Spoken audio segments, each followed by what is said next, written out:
Welcome everyone to the Redgate UX meetup. Nice to see you all. So hi, I'm Mandar. I am one of the designers at Redgate, and I'll be your host for this evening. It's so lovely to see all of you here. About this meetup, so just a quick introduction to this meetup and to Redgate. So Redgate is the leading provider of database software and has been successfully making ingeniously simple software for over 20 years. And we have a very large team of designers, and great user experience and design is key to how we build our products. The purpose for this meetup is to share knowledge and build a community around user experience. We started this to create a friendly community and share best practices around user experience research and product design. And we understand that not everyone can attend expensive conferences, so this is a humble attempt to provide a free and useful content to our design community. And we are always looking for speakers. So if you wish to talk, or you know someone who wants to talk and is passionate about a certain topic related to design or self-development, we would love to host you. And we especially welcome first-timers and friends from underrepresented communities. So if you're interested in speaking, the best way would be just to get in touch with me or through our Twitter account at UXRedgate, or you can just message us through the meetup community. And finally, we are also hiring at Redgate. So if you're interested in the senior product designer role, feel free to reach out, or there's more information on the company website. Cool. So today's talk is Let's Choose Empathy by Imran. Imran is a lead UX designer at Co-op with almost 15 years of experience working in the design and tech space. His background is also in researching and designing products, but he's also leading a multidisciplinary team. And he's also a mentor with the Diverse and Equal group. And the talk is called Let's Choose Empathy. And during the talk, Imran will discuss what empathy means and the impact it can have on others when we practice it. And this talk will explore how we can practice it in everyday life and how it remains a choice for everyone. The way this session is going to go is Imran's going to do his talk. If you have any questions, feel free to leave them in the chat. We will answer them at the end, where there's a Q&A session in which if you feel like you want to ask a question at that point, you can just unmute and ask. But I would kindly request you to please keep your mics turned off throughout the talk so that Imran is not distracted and it's just a better experience for everyone else. And please ask any questions on the chat as the talk is going on. Does that sound good for everyone? Cool. Imran, over to you. Hi everyone, I hope everybody is well. Really excited to be here today to be talking about this topic and to have everyone here. Okay, cool. So yeah, as I said, I'm really excited to be here talking about this topic. This topic is really important to me, and I feel like it's something we all need to study as a topic because it's possibly a topic that doesn't get talked about enough in the design and tech space. So I'm really hoping to dissect it and talk about why I feel it's important, and hopefully take everyone on a bit of a journey around the topic of empathy. So thank you, Amanda, for the nice introduction. I'll just cover very briefly a little bit about myself. So I'm Imran. I joined Co-op Digital back in November 2021, so almost been there a year now. I work in the Experience Foundations team, which effectively looks after the design system called the Experience Library. It's a bit more than a design system, which is why we call it the Experience Library. And it's really fascinating working in that team and sort of seeing how the design system fits into what the community does at Co-op. My previous role was working as UX manager at Otto. I led a team of designers and researchers. I've got experience in all facets of design, generally speaking, whether it's designing the detail, thinking about how to mentor teams and grow teams and to sort of grow that culture which brings focus to people.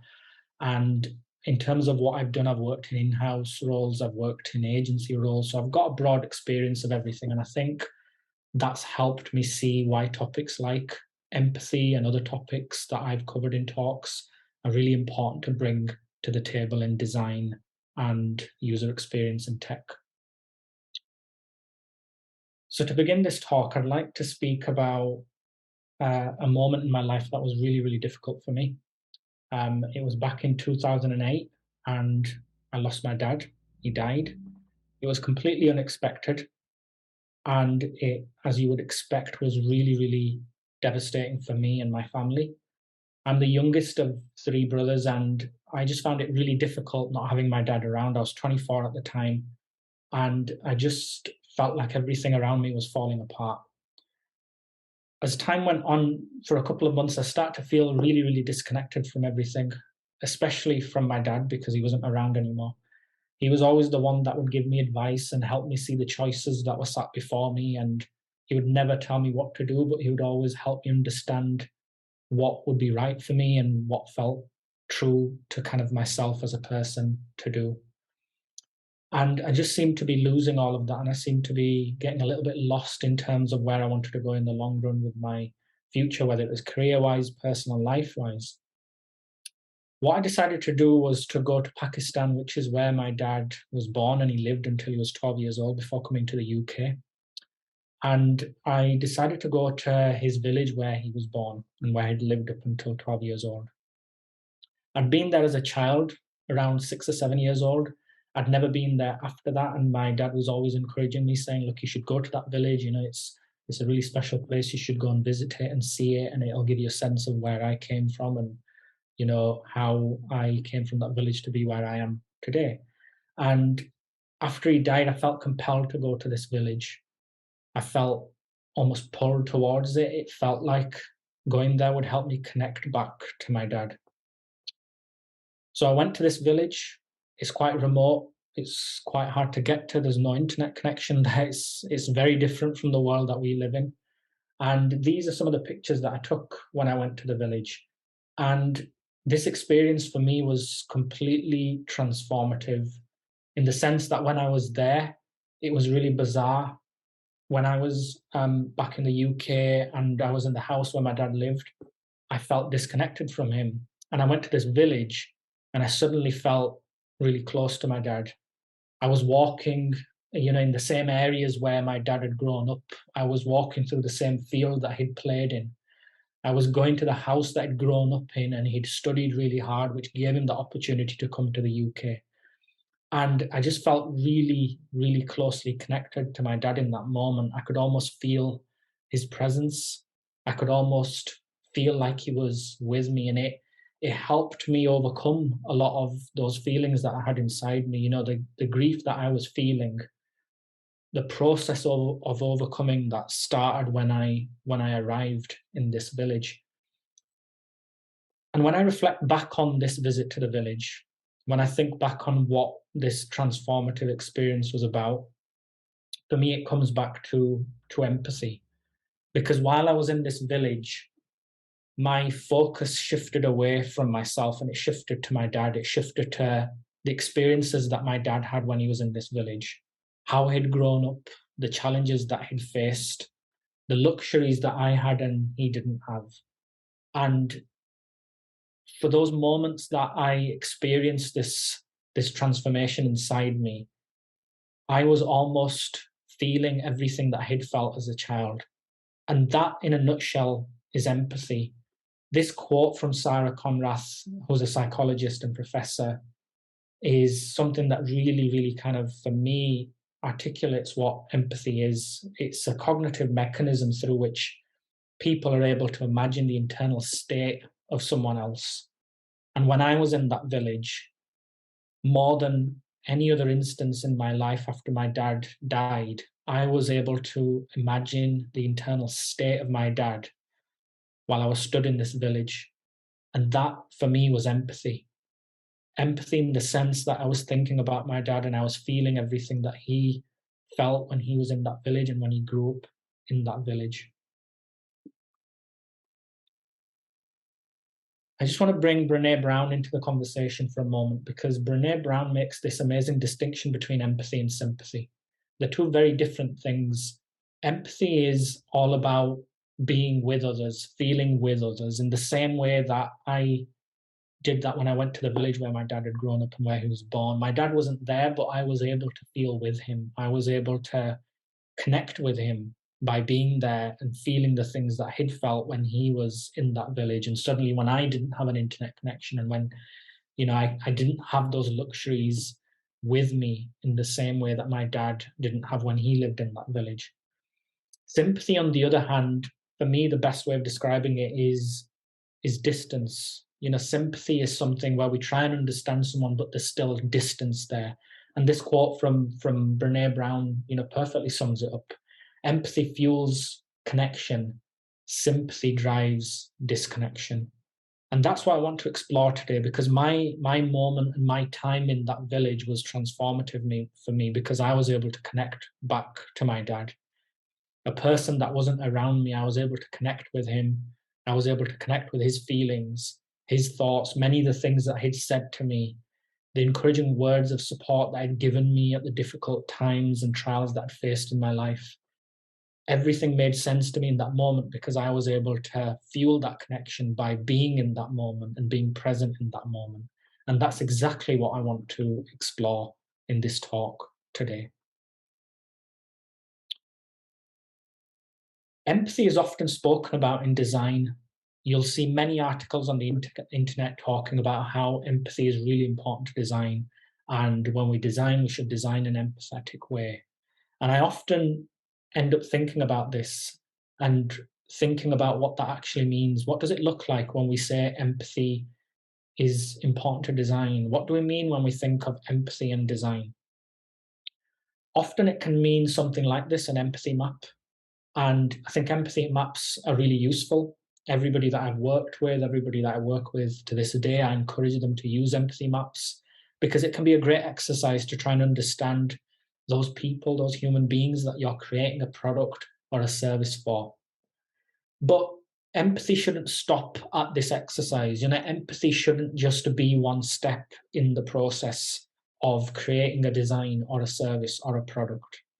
Empathy needs to be far more than that. And the reason is because empathy is actually important to humanity. Empathy isn't just a stepping stone in a process somewhere where we design something or build something.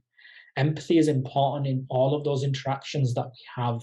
And it actually extends to the people that we work with, the people that we talk to, the people that we rely on, the people that help us, the people that mentor us, that support us. So empathy can't simply, in my opinion, be this exercise that we do where we say, okay, I've done an empathy map and I now understand what the user is thinking. And I'm not in any way suggesting we stop creating empathy maps. What I'm saying is that the empathy map is the starting point of something bigger that we need to think about when we consider empathy and design as this whole topic. If we think about humanity, if we think way back when humanity didn't have the luxuries that we have today, where we're able to connect with each other on phones and on devices like these, where we're doing talks across the country, perhaps across the world, where people are listening to me now. Empathy was the driving force behind communities. Empathy is what drove people to live together and be together and to cultivate these communities that had a shared understanding and a shared belief of what they were going to do. And everything that exists in the world today where there's conflict, if religions don't see eye to eye, if communities don't see to eye, if countries don't see eye to eye, it all comes back to this concept of empathy, because empathy doesn't exist there. If we're not prepared to understand others, if we're not prepared to take a moment in time to actually think about what others believe and what their truth is, then how can we possibly create and craft these communities that can really be effectively these extended families? And humanity in its design, humanity in its nature, is something which relies on empathy. And perhaps the way we live our lives at the moment, the way we are sort of separated and communities and countries never see eye to eye, is a testament to how we're perhaps losing empathy in what we do and how we go about living our lives. This research on empathy reinforces what I'm saying, and it's really fascinating research. This is not research done over a small period of time. It's done over decades by many, many researchers and psychologists. And I won't go into too much detail. There's a reference at the bottom, which I'd encourage everyone that's interested to look at this in more detail and more depth.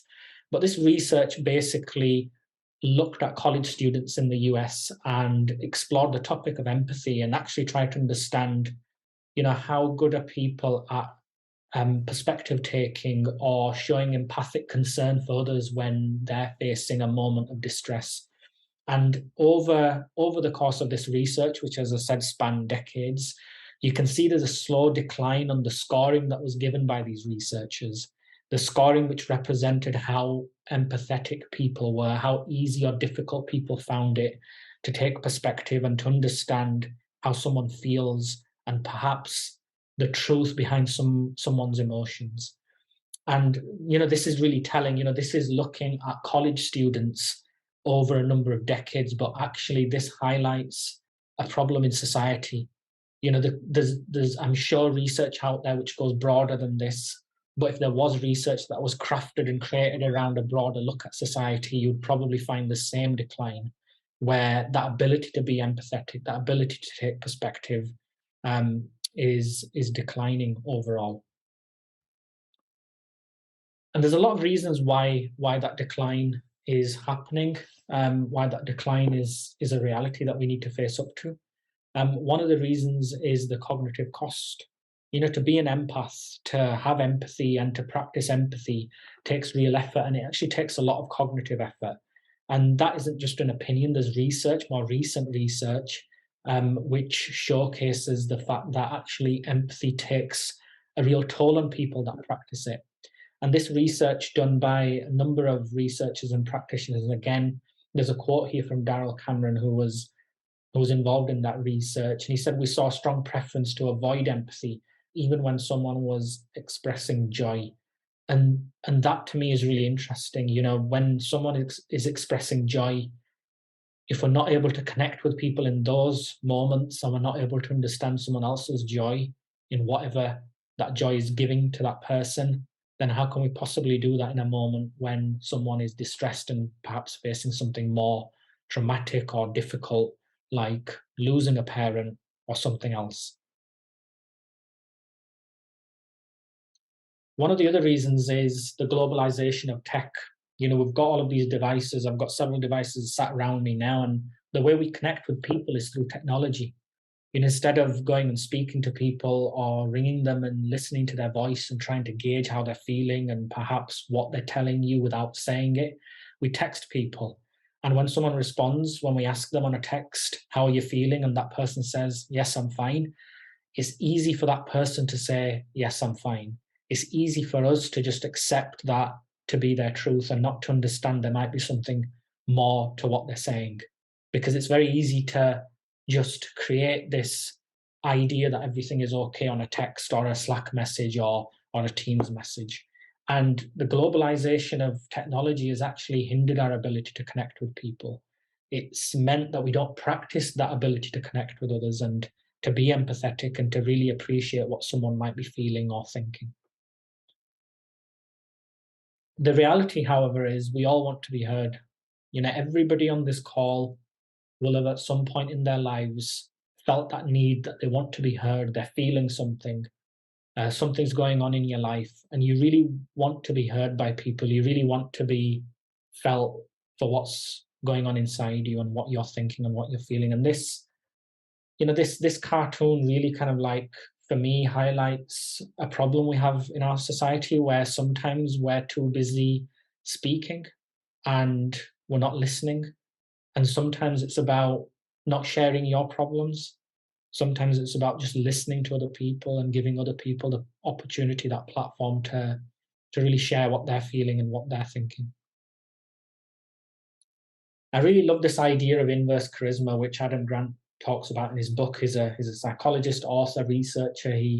If you can follow him in any capacity, I would suggest you do, because he's amazing. He shares so many amazing insights, thought-provoking ideas and concepts. And the idea of inverse charisma is, imagine listening to someone so intently and as if every sensation in your body is focused on that person, that the person speaking starts to feel like they're charismatic. They start to feel like everything that you're doing is centered on every word and hangs on every word that they're saying and every idea that they're sharing. And it's a wonderful idea. very difficult to do in practice, but a wonderful idea for us to try and aspire towards when we're listening to others, when we're having one-to-ones with people, when we're talking to family members, when we're collaborating with people, whether we're designing, building, writing, whatever it is that we might be doing in our day job. So I touched on the idea of empathy being transformative earlier. I described the fact that when I went to this village where my dad had grown up, it was transformative for me. But what I'd like to do over the next few minutes is just share a couple of examples of how empathy has been transformative for different people, different groups of people, because I think that just widens the perspective on this idea of how it can be transformative. I'd like to start with this example of Leicester City Football Club. A few years back, maybe more than a few years back, they won the Premier League. And for those that don't follow football or have no interest in it, the story of football here is not as important as the story of people coming together. This was a team that, didn't include players that are supposedly star players bought for 50, 60, 70, 80 million pounds. The reality was this was a group of people that really connected with each other. They cared for each other. When they went out on the field, they gave absolutely everything for each other. They knew each other really well. They understood each other's personal lives and personal challenges, and the diversity of that group and the togetherness of that group and the ability for that group to connect together is what transformed them into this amazing team that went and won this league and, basically overcame any doubt that was placed upon them to actually go and beat the teams that were predicted to go and do far better than them. And it was empathy that was transformative for them. A lot of interviews, if you see them, of ex-players or current players that were involved in that group will tell you that it's the bond that existed in that group, the fact that that bond was there that led them to this success. I won't talk too much about politics. There's a lot that I could say, and I'm sure others could say, of the politics in our country, around the world at the moment. But Jacinda Ardern is someone who really fills me with a lot of optimism. I can't think of anybody more inspiring in politics at the moment than her. The way she goes about doing things is driven by empathy and compassion. This is a photograph taken from a really tragic event that took place in New Zealand, and the fact that Jacinda went into this moment and embraced it with empathy, not as a politician, but as a human being, and connected with people in the way that she dressed and the way that she met people and the way she spent time with them and held their hands and stood there in their grief with them was transformative. It was transformative for the people that were going through this terrible time in their lives. It was transformative for the people of New Zealand to see this leader who kind of threw away this cloak of being a politician and actually said, you know what, my interaction is going to be driven by empathy. It's going to be driven by the fact that it's not about me. It's not about my image as a politician. It's actually about the people that are experiencing something, because everything I do is going to focus on what they're feeling and what they're going through. I think storytelling is a really powerful tool. Storytelling can be really transformative in how you connect with others and how you can connect with different meanings in stories. I have a 6-year-old boy, and one of the great things that we do together is we read a lot of books, and kids' books are amazing. Some examples here by Julian Donaldson, and these books tell a great story, but they also have a lot of meaning behind the story. And I see my 6-year-old Ayan sort of read this story and try and connect it back to the experiences that he has in his life at school with his friends. And storytelling is a really, really powerful tool. It can really help you connect with others. It can help you connect with what people are going through, whether that's you telling a story like I'm telling a story today, or whether you're listening to a story told by somebody else. This is a great example of some work one of my colleagues, Wack, did in my previous role, a really exceptional designer. And we were looking at this idea of pop-ups and how we can really try and get the stakeholders to see the problem with pop-ups on desktop and mobile websites. And Wack had this great idea to try and storyboard it and try and tell a story, try and understand how someone's feeling, so we can get away from the detail of the design and actually think about the impact on a person that perhaps has all these other things going on in their life. Maybe they've had a stressful day at work, and this is the moment where they're going to go and do something nice on a website, and then maybe the pop-up is getting in the way of what they're doing. Maybe it's stopping them from what they're doing. And this was a use of storytelling in a really powerful way to illustrate something really important and get our stakeholders in that scenario to really connect with what was happening and to understand and appreciate how other people might be feeling in that moment. So at the moment, I work for Co-op. I work in Experience Foundations, as I said earlier. We look after the Experience Library. It's a design system, but it's not a traditional design system. And the team that I work in, I feel really proud to be a part of. I feel really humbled to be a part of, because it's not a traditional design system team. We really focus heavily on the people around the design system and not the design system itself. And one of the reasons for that is because actually we try and practice empathy. We try and work with the people in the different product teams and try and understand the challenges they're facing and how the design system can help what they're doing, how the design system can make it easier and less stressful for them to implement the changes and release new optimizations of the experiences and the products and services that they work on. Our focus is not on just crafting a great design system. It's led by the people around us, and that creates this real positive connection with our community at Co-op. And we have a community of, well over 50 designers, design practitioners, engineers.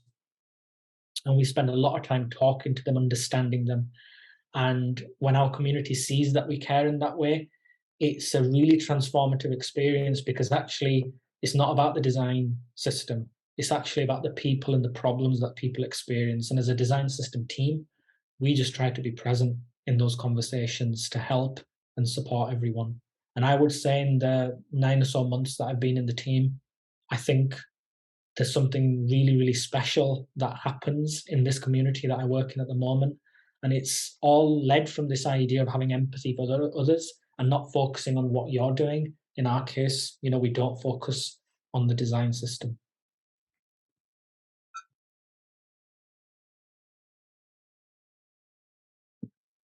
So I've shared a lot of hopefully interesting things around the concept of empathy, how it can be transformative. What I'd like to do to try and conclude this session is to really talk about how can we practice empathy. And you can go and Google questions like this and you'll get lots of great answers around this. What I'm going to share with you today is what I believe to be the right way of practicing empathy. And this is not an exhaustive list. I'm not saying this is all you should do. There's more that you can do, but in my experience, through trying things, through failing, through learning, and having good and bad experiences myself, I've been able to learn what you can do to practice empathy and what you can do to try and understand others and bring that focus to people, which is what I try and do at Co-op at the moment. So I'll go back to this point of technology, and I think it's a really important one, which is why I want to stress this by bringing it back to this point of technology. The way we use technology is really important. Try and use it wisely. And one of the things we try and do at Co-op is, where possible, we try and have video calls. We try and do face-to-face time, even if that is remotely. When we have one-to-ones, when we have important conversations, we don't try and do that over Slack. We try and avoid doing it through messages. And that to me is just a stepping stone towards something more, which is an unknown space that I'm intrigued by and want to explore. But I think when it comes to tech, it's really important that you use it wisely. It's really important that you take that time to really ask yourself, can I perform this interaction with this person or this group of people in a slightly different way? And can I do it in a way which is going to help me connect with those people more and help me understand more of what they're doing, what they're experiencing? Maybe you're collaborating with someone on a piece of design, and maybe it'd be better for you to call them and chat to them, and maybe they can be more open with you and tell you that they're struggling with the part of design that they're working on. Perhaps on Slack, perhaps on a Teams message or a text message, they're not going to do the same. So it's really important to think carefully about how we use tech, and that's a real kind of like stepping stone towards practicing empathy in the right way. Now, co-designing is getting quite a lot of people talking about it in the design space at the moment. It's becoming quite the big thing, and co-designing, I think, is just an example of collaboration. Really, any form of collaboration that you do is really going to help you open up to empathy and really open up to different perspectives and what other people might be thinking and feeling. And for many years, scientists and researchers believe that when you hit the age of 25, those neural pathways that you have in your brain, they're pretty formed up by then. You've been through your childhood, you've been a teenager, you start to really kind of like stick to habits, and we all have habits. I have habits. And the general belief was that you get to that age, and after that, you can't really learn new things. And that thankfully has changed. The perspective on that point, because you can keep learning, you can keep opening up new neural pathways in your mind where you learn new ways of doing things, you learn different perspectives, you learn things that you weren't aware of, and you take those unknowns and turn them into something positive with what you do in your personal or work life. And when you do collaboration, that's actually the best platform for you to start learning and opening up those neural pathways in your brain. Because when you work with someone, when you work in a diverse group or a diverse team with different perspectives and different ways of thinking, everyone's been brought up in different ways, everyone has different ideas and different beliefs and different systems of thinking. That in itself really helps you be more empathetic, because you start to see and learn that actually the world is not just about me. And I see this every day. The world is not just about me when I'm working with my colleagues at Co-op. It's not just about my opinion or my beliefs. Actually, there's so many other ways of thinking about this topic that I'm exploring today. So collaboration in any form, I would stress, is a great way to start practicing empathy. And if co-designing is your thing, if you enjoy that, then find a good way to do that. And again, it can be really, really nice to co-design with someone and really kind of bring in another perspective to the work that you're doing.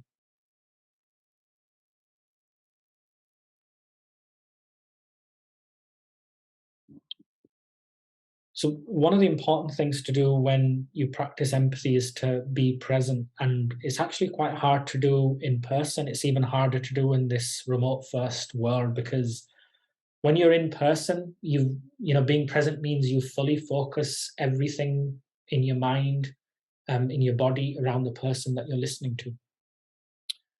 And that requires effort. That requires real cognitive effort. That requires intent from the person doing it.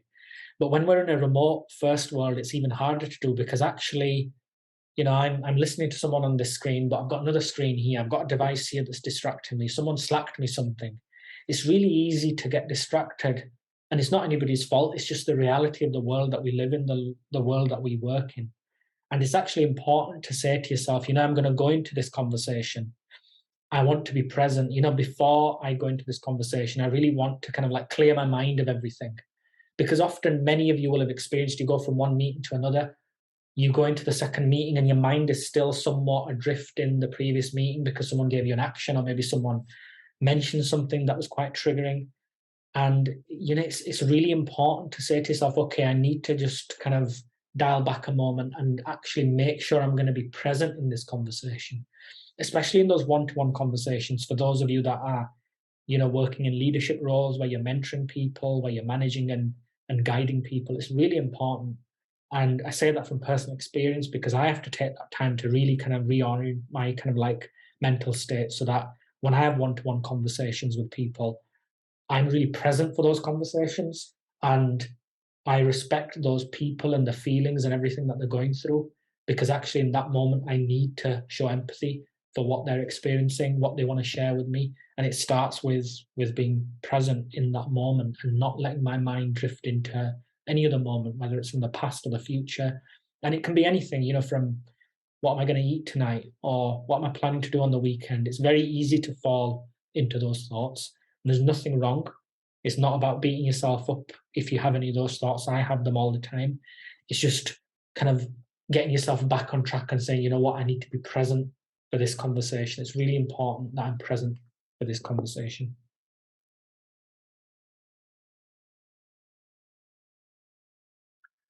So this is a really interesting one, empathic listening. A few years back, pre-COVID, maybe more than a few years back now, I went to an event and Indy Young was speaking at this event about empathy. And her talk was amazing. And she really focused on this idea of empathic listening. And it's this idea that you listen with the intent to have empathy for someone. And the guide that's on screen here, this to me summarizes and articulates this idea of empathic listening better than anything that I could say.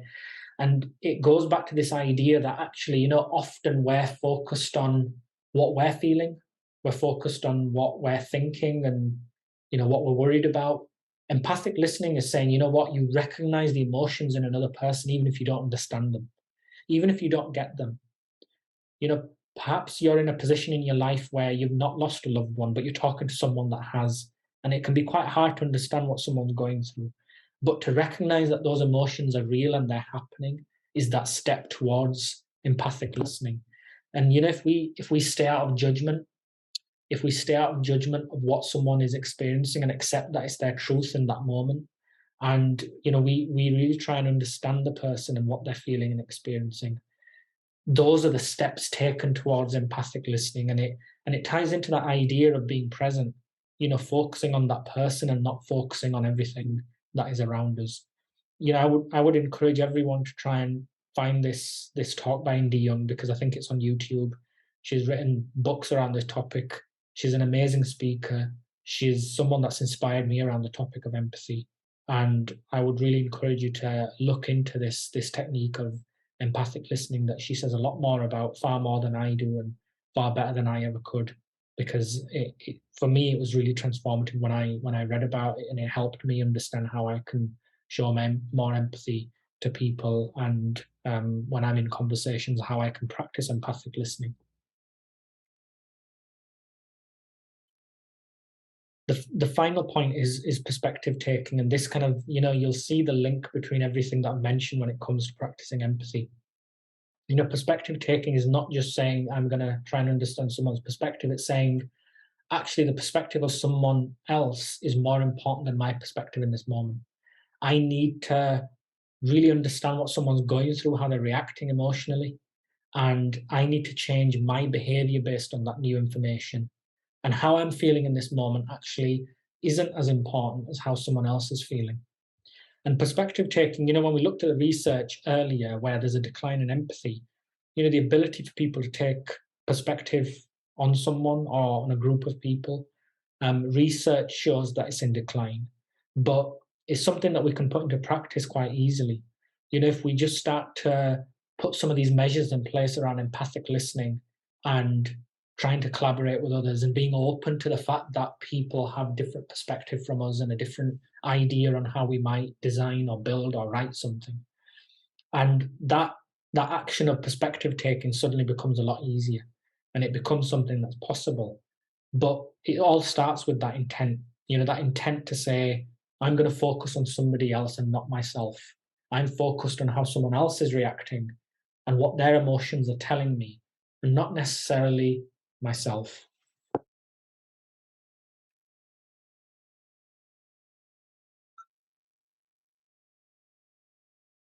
So just to bring this whole session to a conclusion, I titled this session "Let's Choose Empathy," because empathy is a choice. Everything I've described is a choice that we make.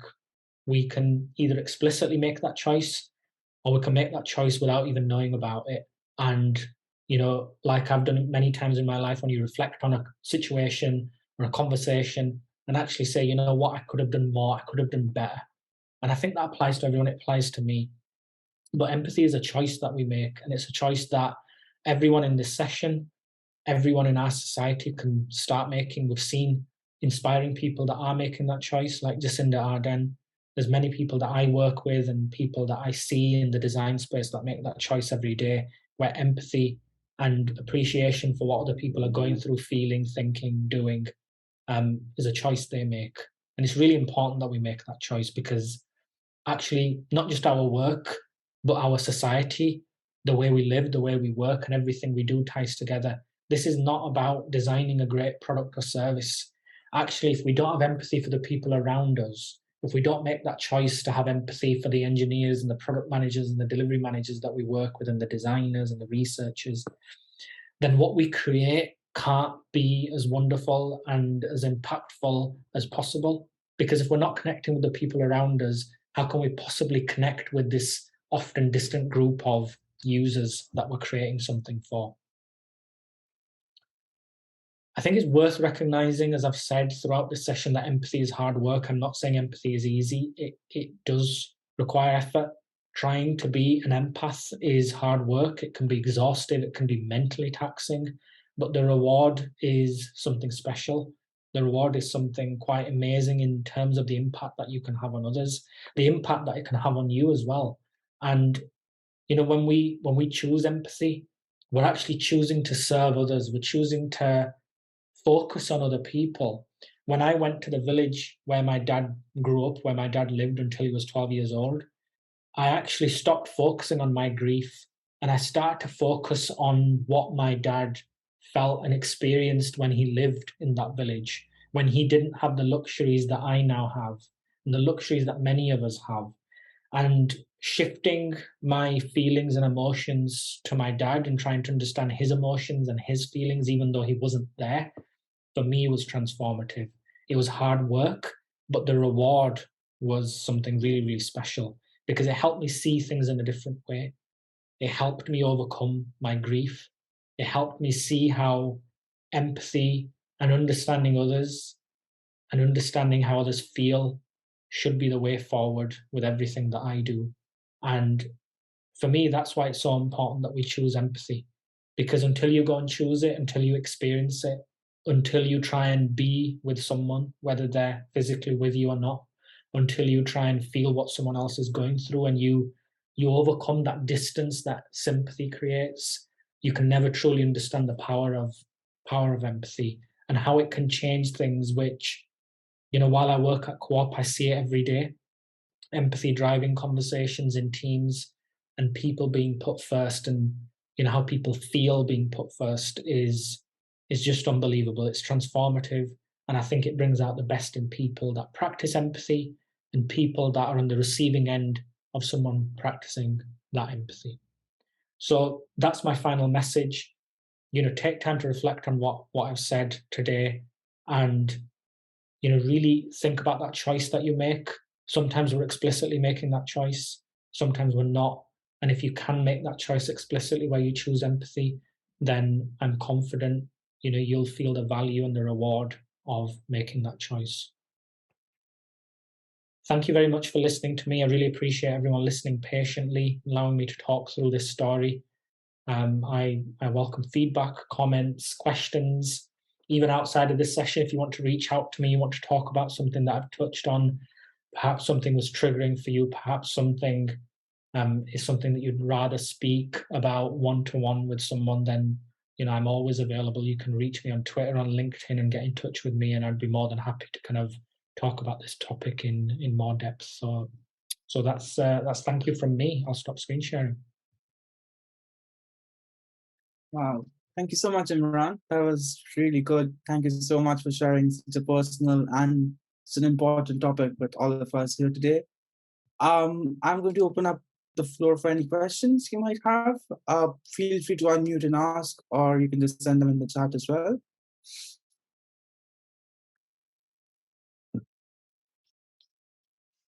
Any feedback as well, I'm guessing. So, perfect.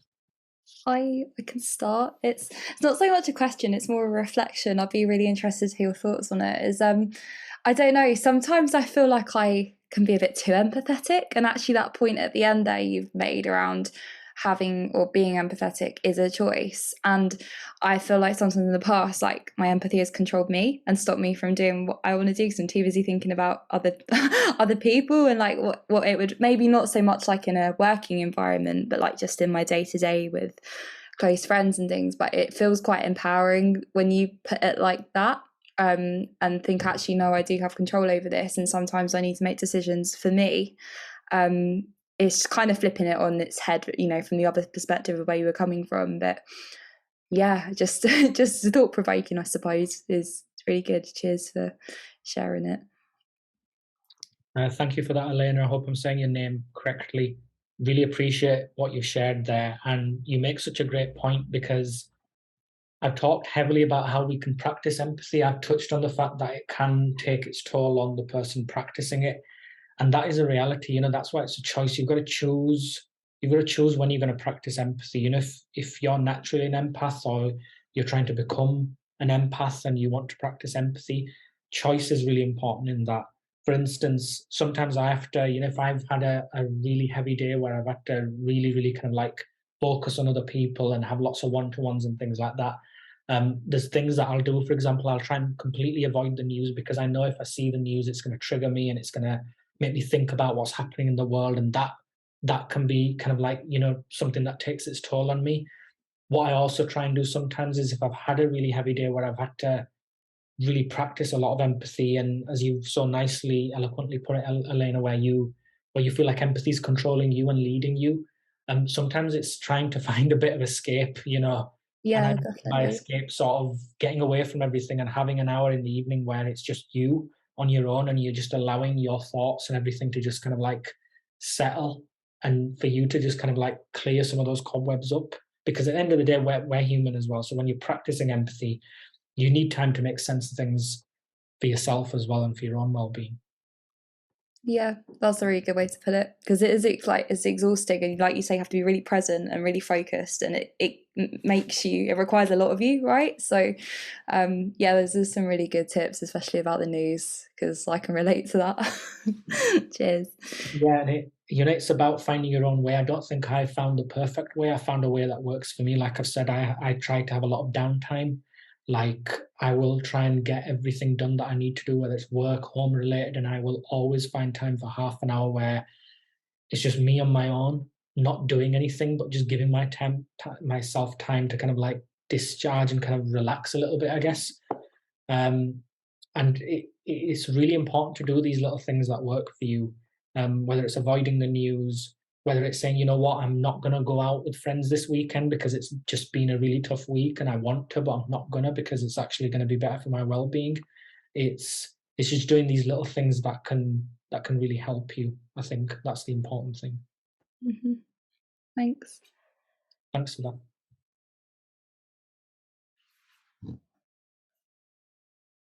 Any more questions from anyone? Yeah, I'll ask one, Amanda. Cheers, mate. Thank you, Imran. Very thoughtful as always. Always like enjoy your talks. Makes me think. Like Amanda said, how do you? What's the right word? What's the right word that I'm looking for?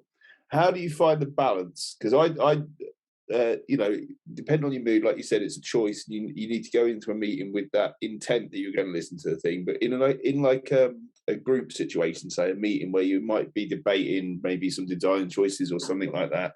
I'm just going to say it in a bit of a sarcastic way. How do you express empathy when you know the other person is, whether it's based on research or whatever, you know, it's typical stakeholder meetings. How do you balance that up with being assertive enough to get your point across, if you see what I mean? I think for me, the balance comes from actually what you said there. You know, this, for example, if someone comes to you and shows you something and you think, well, you've got no evidence to back up this decision. I'm just using that as in a random example. Yeah. I think the first thing to do is to try and understand where that person's coming from. They're likely being pushed by some objective, some metric that they're trying to push up. Maybe you know, senior stakeholders saying, you know, I don't know, we've not made enough revenue this week, go and do a promotion of this, whatever it might be. So I think it's important just to try and understand that, because maybe they've not had time to get the research, maybe they've not had the time to do it, maybe they're not even aware of how to get the research together, maybe it's not their field. And I think it's important to understand that and to recognize that before you go and sort of be assertive around the best way of doing it. And for me, it often comes from asking questions. So rather than telling people, okay, I know you've shared this, you've got no evidence, this is what we should do instead, it's about asking questions, because often people come to their conclusion, the right conclusion themselves, in my experience. So, you know, if someone shows you something and you say, well, you know, this is great, but what research have you done? You know, have you got any insights that you can share that back this up? And I've lost count the amount of times, perhaps not recently at QOP, because I think QOP's a very different environment. Everyone's really focused on research, but in other roles that I've had, you know, people will often go, well, actually, I didn't get time to do research on this and I wouldn't know where to start. And then that suddenly becomes a conversation starter where you can say, well, actually, I can help you with that. Why don't we come together and get some research together? And that'll make your rationale a bit stronger for what you're trying to do. Maybe it'll direct you where you're going to go. And I think for me, it's that balance. Understand the person, be assertive with questions that almost get the person to find the right way forward themselves. Oh, I hope that answers the question. Yeah, it does. Yeah. Thanks for your feedback as well. Appreciate it. Cheers, mate. It was a pleasure, man. So, any more questions from anyone?